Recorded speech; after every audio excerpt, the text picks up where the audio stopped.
Wake up, Kirby. It's time for your final adventure. He seems excited to have this final adventure. So am I.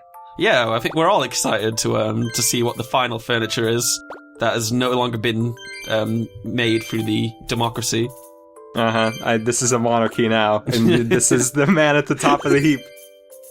The plush Dedede, not the real one, because he's made of yarn now. You have to remember that. What else are we gonna?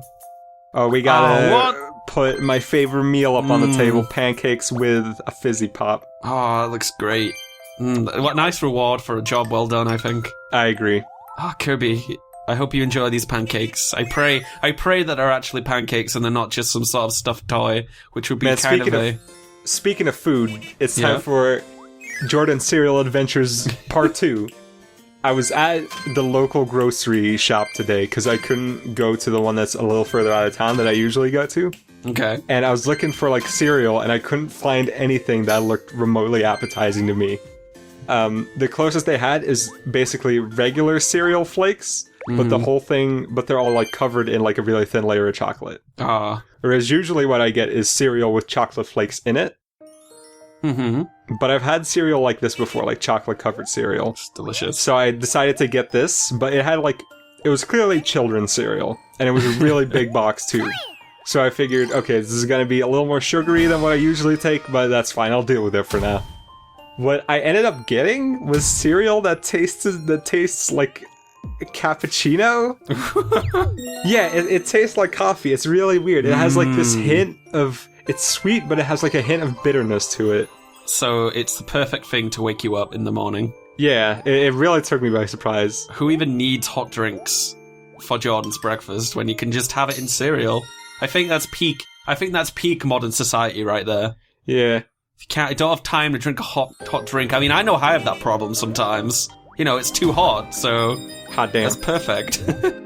Oh, it's the classic, it's, what's it called? The gourmet race. Called gourmet race. I bet you to it. I'm proud of that. Whoa. Maybe you should drop all the Kirby facts from now on, jeez. Well, did you know that Kirby is actually, originally white? That's true. I'm sure that is very true. So I am the best at this. Good job. So way messed up. Right off the start, they make you defeat a bunch of Waddle Dees just to get this collectible. Wow. Whatever. How? So, but they're in Castle Dedede, right? I mean, that's a bad thing, isn't it? Yeah, I suppose. But in between this video and the last video, I've been doing a lot of research. Okay. And in doing all that, I've come to the conclusion that actually these Waddle Dees made of yarn are kind souls trapped inside these yarn cages, and we can only save them and Dreamland by destroying all the cages. You would make a great politician. Yeah, in wartime, but not a good one. But not one for the right cause is what I meant to say. Not one for the record books, you could say. No, but my explanation for this is the fact that the yarn Waddle Dees are controlled and made by Yin Yarn, but the real Waddle Dees are currently tied up. I mean, that's not a theory. That is all of that is pretty explicitly true. We can have our own miniature Castle Dedede. That's probably a lot bigger on the inside, hopefully. Oh, I really like this. I really like this cover of the song. It's great. Yeah. The only shame is that it wasn't really rearranged or anything. Yeah. So it feels a little too short for a whole level. Maybe so. And I'm kind of wondering, but how come there is no actual gourmet race? That kind of bothers me slightly. There hasn't been a gourmet race since Kirby Superstar, man. I know, but you can't... There's such an opportunity to make, a useless gourmet race because Kirby can't eat anything. Oh, yeah. It just passes through him. He just takes it all anyway. It's impossible to win. Yeah, so eventually Dedede's carrying a bigger and bigger pile of food. You know, it could have been perfect, but... Good feel. You know... I guess it had to be canon. Dedede's on our side now, so it has to be canon. I'm glad. Because as you know, I love that Dedede, and I'm glad that he is a good guy now, so that there's no moral ramifications for my appreciation of the Big Penguin Man. Big Penguin Man. I love how he's got pictures of himself like every couple of areas of the wall. But it's weird though, because this is like Yin Yarn took over the castle and he didn't even bother taking out all these pictures, but he did turn them into Yarn versions of the pictures. I wonder if when you look at them, they're always looking at you. Every single one of them. Oh man. So you know that anywhere you go in Dedede's castle, Dedede is always watching. That's scary. You know, he has the right idea, does Dedede, to keep his Waddle Dees in check. Yeah. He actually has cameras hidden behind all of the portraits. Exactly. Every single one. And when he's bored, when he's watching TV, he occasionally switches to the camera channel. Oh man. Wasn't there an episode of the Kirby show where Dedede's basically just watching TV and gets really fat off crisps or something? Yeah, that does ring a bell. Oh, the best situations happen in that Kirby anime. It's really good. Oh man. Oh, is that what? Oh. Yeah. No, I thought that was a chocolate King Dedede. I got excited by that. I got really excited by that. But I suppose the robe is just as good. So you can't eat the robe. I really like that. That's like a coat hanger, but it's still shaped like King Dedede himself. Yeah, you can see where the confusion came from. Uh-huh. Now I really want to make a chocolate King Dedede. Oh man, I would love that. I'm gonna go on like Pinterest or Etsy tonight, and I'm gonna find myself a chocolate cookie mold for King Dedede. Someone will have made one, I know it. There's a hole in the market and my stomach that needs to be filled. Yeah, and it can only be filled by the big Dedede man himself. That's right. Oh, I've not seen these guys in a while. Yeah, this is like one of the 2 times that they appear in the game, and I really like the portrait of them because they just look so happy to be getting a picture taken of. This one's got a little bow tie on as well. He's so proud, and Dedede's got like some sort of flowers around him. Oh Wait, yeah. Does the one on the left have eyelashes, or is that just me?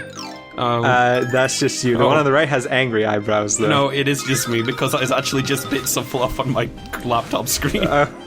Makes it look like he's got eyelashes. Oh man. I bet King Dedede would look amazing with some eyelashes. I think he can make it work. Yeah, I think so. But he's so graceful, he can make anything work. Graceful, kind, all these things Dedede is not. Right? I mean, I don't know. It's all in the eye of the beholder, really. That's true. That's true. Oh, Jesus.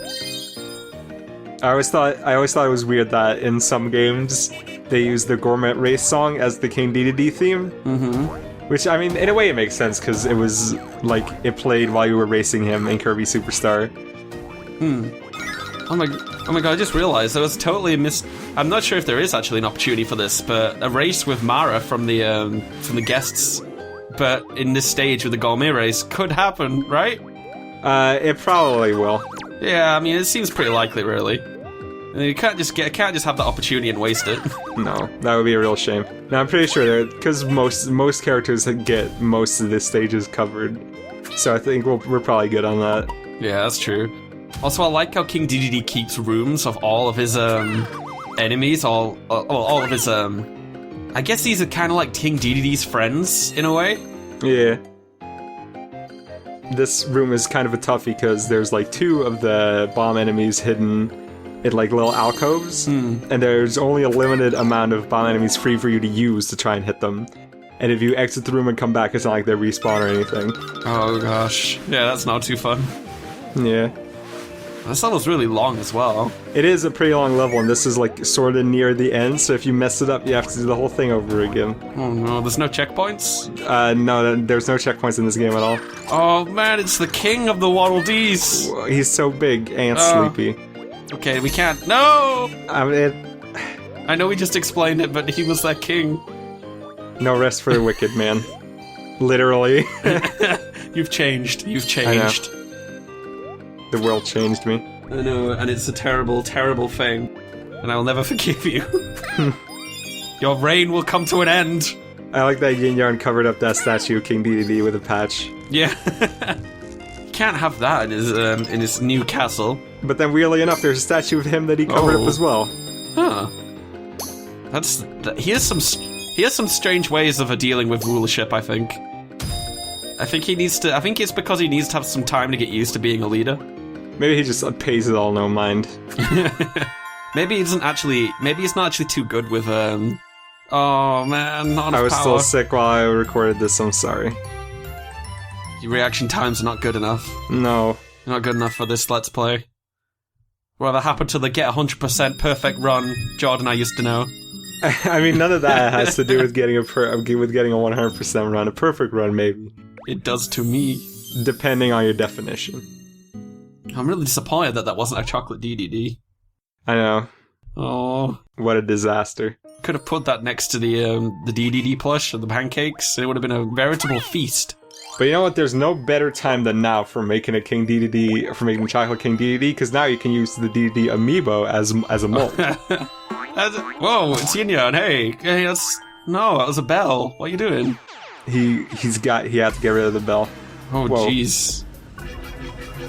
Yeah, I don't know why, but for some reason, like, ringing that bell makes him real angry, and now he starts doing all this, like, stuff. I don't know. He doesn't like the... Oh, we got the boss himself, the big boss man. Am I ready for this? You better be, because we're gonna go right in. Ooh, going right into the yarn vortex. I'm excited. I'm super excited. We're gonna save the world. We're gonna save a lot of worlds. We gotta save Dreamland and Patchland. So let's see what gimmick Yin Yang has. He's got some sort of K-mech thing going on here. Well, to start things off, as any good video game should, we gotta do a bit of a boss rush. Ah, yes, classic boss rush. Mm-hmm. And are these changed in any way? Sort of. You can't apply certain strategies to them anymore. Like, for example, if you throw a fireball back at Fangora, it only phases him, but that's it. Okay. And also, all of them only have 1 hit point now. Oh, that's... Wow. That's very delicate. Mm-hmm. Yin Yang's rule is very, it's very delicate in this case. Yeah. And I guess it's because he had to, like, craft that one in a hurry, so it wasn't as sturdy as the original Fangora. I find Yin Yang's design really weird. I can't really see where his eyes are or where his face really is.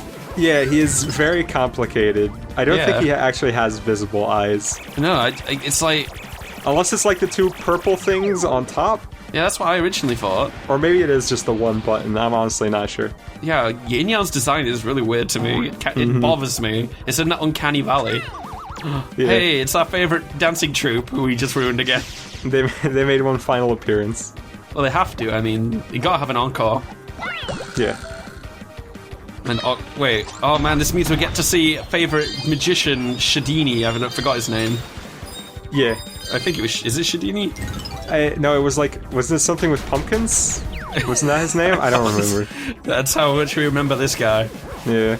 Oh. I don't know. That's really bothering me now. I'm gonna have to check later. But actually, we don't, because after 2 bosses, Yin Yang just gives up on the whole boss rush thing, and it just turns to a completely different fight. Well, at least he knows when something's not working. You know, he knows when to call it quits, and he knows when to...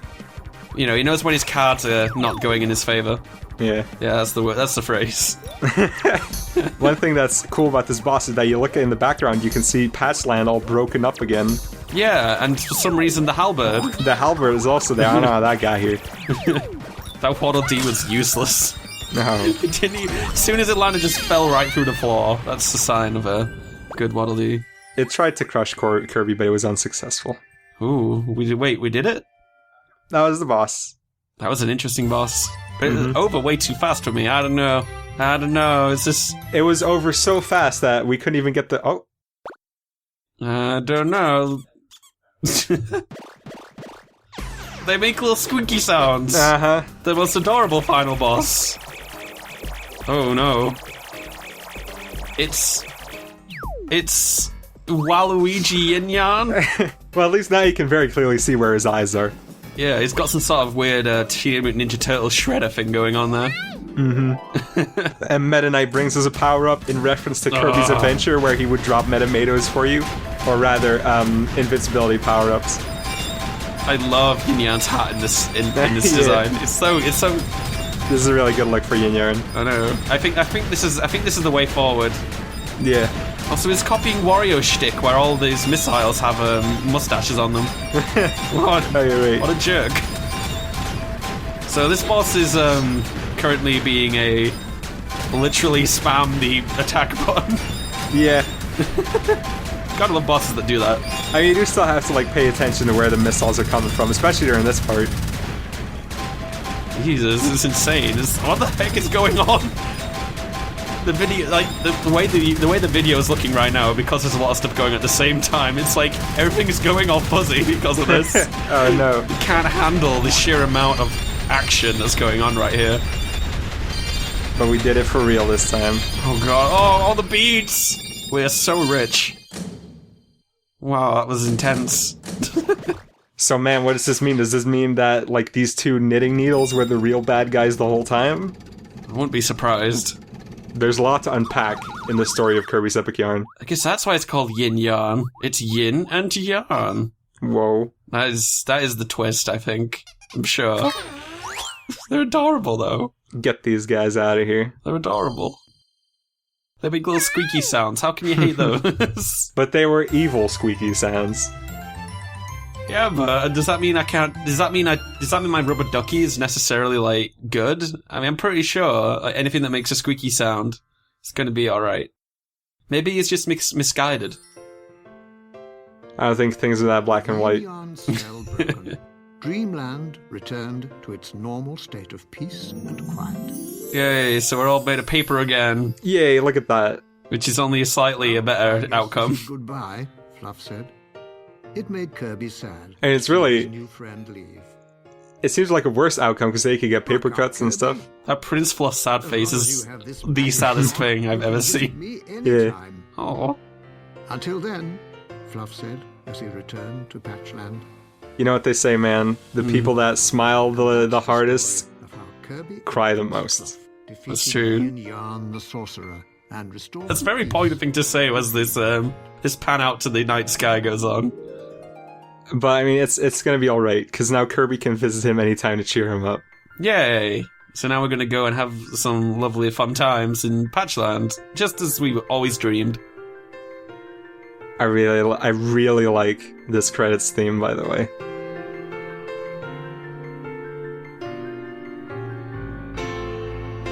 It's so nice. Yeah, that's the end. Well, all sort of the end of Kirby's Epic Yarn.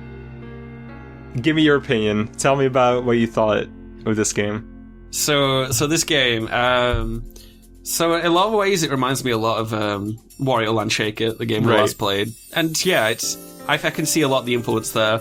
I think in terms of how this game was played and, you know, the amount of things that they introduced, I would have probably had a lot of fun playing this game. It's something that doesn't really, like, grow stale over time as you're playing it. Mm-hmm. So I think I enjoyed it, and I enjoyed watching it. It was good fun. I'm glad that you had fun doing this LP. For me, I mean, man, this game is, like, genuinely one of my favorite games of all time. It's definitely, like, my top 3 games of the last generation. It's just, every single level they introduce some new element, either, like, gameplay related or just visually. And it's just, it just never grows stale. It's fun the whole way through, and it's just so precious. And every part of the presentation is just so well thought out, and it just all comes together and it works. I can appreciate any game, any single game, that when you play through it again and again, or in my case, watch the videos again, you can just keep noticing new things. You just keep noticing little details. Also, Martin Vaughn is great. It's great. It's a great voice. So I believe that was the narrator voice. Probably. Yeah, I think so. But it was, everything from the cutscenes, just the general style, I just enjoyed. It's just such a joy to look at, is this game. I love it. I think, you know, when this game came out, it caught a little bit of flack for not being difficult enough, or having, like, very little difficult content in it. Mm-hmm. But I think that now that the realm of gaming has changed a bit, you know, we have a lot of indie games and even some mainstream games moving away from challenge-based gameplay entirely. Yeah. I think, like, the atmosphere of, like, video games in general is more accepting of a game like Kirby's Epic Yarn now than ever. I think, yeah, thinking about it, I do actually agree with you a little bit on that. Sometimes it's a lot more fun just to explore how a game looks and how a game feels and plays and controls, rather than just for having plain challenge. But there are games that also accommodate for that amount of challenge, so this game fills a different kind of niche for a different kind of player, so I can understand why some people didn't like it as much. Yeah, it's I mean, it's obviously it's okay to not like this sort of game, or to not like it because it's not difficult enough. But Yeah. I do think that despite its lack of challenge, which you could argue because it is an action platformer, that is a lacking element of it. I think despite not having any challenge, this game still holds up, holds its own incredibly well. Yeah. Oh, Nintendo. You've done it again. Or did it again at the time, I guess. Always doing it. That Yeah. Nintendo. Oh, but the sock. I like how he's sleeping with the sock. The next day, A really Kirby tiny fell pillow. asleep in some shade. He dozed Wouldn't Kirby? happily with Oh, wonderful it's dreams adorable. and Yeah. held the Isn't reminder Kirby himself of like a being giant- friend. a giant pillow? Smiled a bit. Yeah, I guess so. Wait, the sock smells a bit? Does that mean he's been wearing the sock? Maybe. Oh, look at that! Look Well, at that! all our friends and not so friends are congratulating us on playing their video game. That's a lot of yarn. That must have taken like so long to set up. Could you imagine? Like you just move a bit of yarn a little bit wrong and it just ruins everything. That was a whole expose, man. That probably took a lot of effort. Reminds me That of probably took a lot of people a lot of hours to set up. Indeed. So what now? Well, first of all, Domwell is gonna congratulate us on all these different collectibles that we've gotten all of. Yeah. And then we get booted back to the title screen. Oh, hey. Been a while since we've seen this. And after you beat the game, your save file gets a little crown on it. Oh, I was looking at the car and thinking, that's... Wait, you're a car now? Yeah, Whoa. from now on, Kirby's Epic Yarn is a racing game. It's all racing levels from here on out. Oh man, 2D races. I'd like to see how that would work. Mm-hmm. So surely we have some post-game content in terms of levels, don't we? Yes, much as in every world, we still have two special levels that we need to go through. Ooh. And this one looks like it'll be a delicious melon-themed world. That sounds great.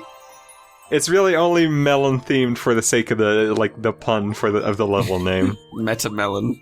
Meta melon. That's not even really a pun, but they tried. I wonder if it's pronounced differently in the American version as well, like the Metamato. Maybe. Maybe. I mean, I would play the Meta Malone. But the gimmick of this level is that we're going to be using all kinds of different metamorphosis powers, starting off with the Jeep. Oh, that's a great start. Yeah, and you yeah. got this relaxing tropical themed music. Got that steel drum going on.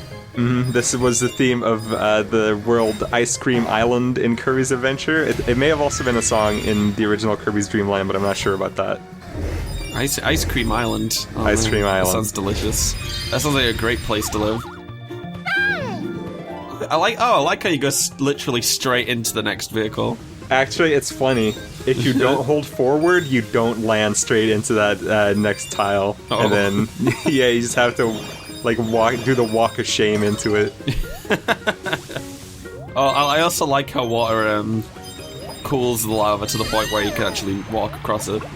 Yeah, it's strange because I don't think it did that in the previous levels where we played as the fire engine. No, I don't think it did. I don't think we actually had a single level where this has been a thing. Yeah, but those weren't above fire, were they? I think those were also just lava.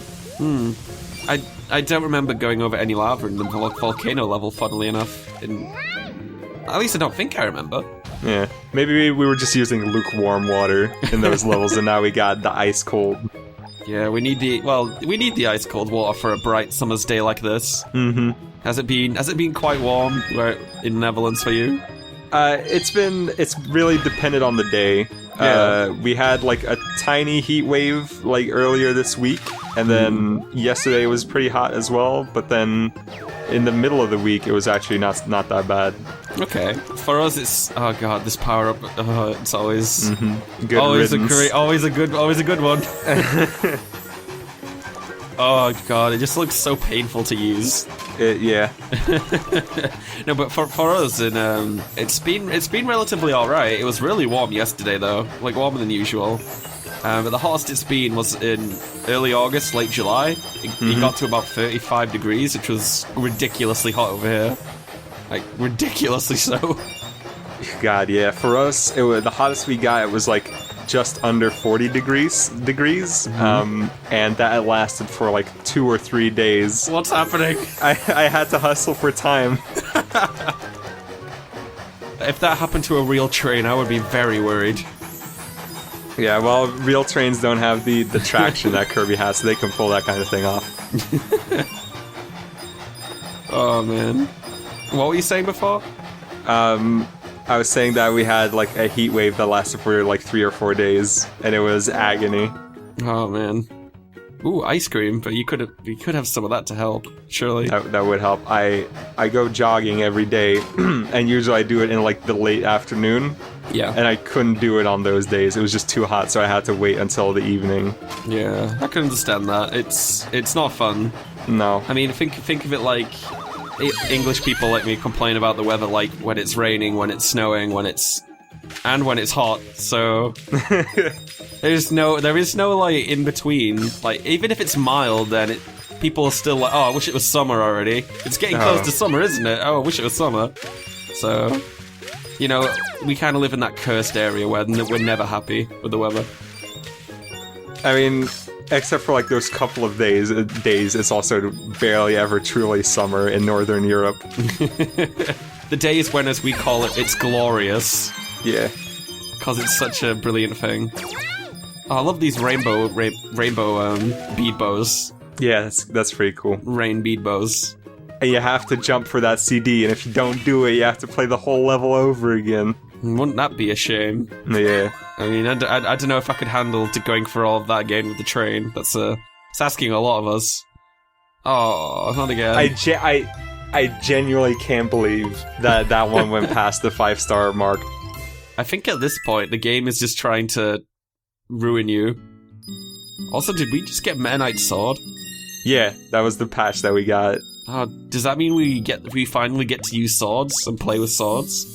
No, because that would be dangerous, and I can't advocate that sort of thing. Yeah, but what if it's a blunted sword and it's like... that would still be painful, actually. Yeah, I mean, to be fair, Meta Knight's sword is, like, really weird. It has all these little edges that probably just make it more difficult to cut things. Yeah, I know. It just kind of gets in the way a little bit. Yeah. Ooh, the halberd. Mm-hmm. So it's so dark and tiny. Yeah, it's really small, actually. You could fit about 3 Kirbys in there. I like how I can hear Kirby dancing down there, but you can't see him. Unfortunately, when I threw the patch in, I fell off of the little tower here. Oh, and that reminds me, actually, it's a good thing that I said that. The area map here in Dreamland is actually a reference to the first world map from Kirby's Dream Land 2, which had like those similar towers at the bottom. Oh, really? Yep. Huh. Oh, it's a fight. No, it's not. I thought it would be a fight. It's time for the final level, the halberd itself. Oh, so we're gonna go to the halberd. We're gonna no. Okay. We talked about this earlier in the video. It's okay. I know we talked about it, but it still shocks me every time. Those poor Waddle Dees have to fall about 10,000 feet. You know how long it takes to fall 10,000 feet? No, look. As soon as their yarn forms reach closure, the true Waddle Dee soul wakes up. Right. Elsewhere. What about these Bronto birds? Huh? What did they ever do to you? I don't know. They're looking at me like they're real cross. And what about Waddle Doo here? He's just there, just chilling, firing some beams. Yeah, he got... I mean, like, this is a really fast level, so I can't take care of everyone. Oh, we get a copy of the Galaxy Sword. Neat. We can keep it as a decorative reminder that we don't use swords. Yeah. We can keep it as a reminder of all the damage that we caused on the halberd. I like how his sword is just lying about, though, on his ship. Well, it's a replica. Yeah. And it wasn't just lying around, it was locked inside of a cannon. Well, that's a kind of a strange place to put a cannon, though, let's be honest. Yeah. I love how the cannonballs are buttons. Mm-hmm. That's great. It is good. This is actually, like, that canon thing was also a boss in Meta Knight's Revenge from Kirby Superstar. But did it fire buttons? No, it just fired regular cannonballs and lasers. So if this is the last real level of the game, surely this is going to be like the hardest level of the game as well, right? I'd say so, yeah. It's really easy to get hit like multiple times in a row in this level, and then like lose track of all the beads and then not be able to recollect them. I'm pretty sure we've seen those UFOs before. Do you know what their names are? No, I don't know most of the Kirby enemy names, unfortunately. That's fair enough, but they're the most adorable looking UFOs I've ever seen. They're really cute, but they're a real bother in this level just because their lasers cover a pretty large portion of the screen relatively, and they're slow too. And a sense of seeing in the dark. I wonder if the Meta Knight's helmet is kind of like a like how would I describe it? Like the ice cream from Adventure Time's crown, or the Lich King's thing from World of Warcraft, and that it corrupts Kirby and makes him into a Meta Knight Kirby, like Meta Knight. I mean, that's not really corrupt. No, I guess not. I don't really know much about Meta Knight. All I know is it's like a dark colored Kirby. Yeah, he's just like the honorable knight character. Yeah. I mean, it's pretty much established that Kirby is some sort of alien world, isn't it? Mm-hmm. Well, it depends on like what piece of media you you consider to be canon or not. Oh god, there's multiple origin stories to Kirby? Yeah. Oh man, that's gonna get confusing. I guess, I don't know which to choose though. I mean, I kind of like the idea that Kirby's some sort of star-traveling, cute alien thing. I like it. I like the idea better that he is nice and at home on Popstar. Yeah. Like what is the other origin story then? Like in the anime, his story is that he is an alien from outer space. Yeah, yeah. And the games never really like make a fuss about it or anything, so it's just assumed that he comes from Popstar. Okay. So he just comes from the world where he... Right. Yeah. I don't know which I'd prefer, actually. I mean, Kirby has always had some sort of star, like, space kind of origin thing going on. Well, I mean, that's because he's from space, man, just like the rest of us. Alright, this is my redemption arc, let's go. Come on. Oh. I swore that would have actually worked then. That should have given you the 5-star bonus. I don't know what's true and what's fake anymore. Well, don't worry, we can get you help. Jordan? Yeah. Jordan? No, it's okay. It's not like I don't need that in my life, you know? Yeah. As long as I get the golden medal. Look, I got all the medals, that's really all you need.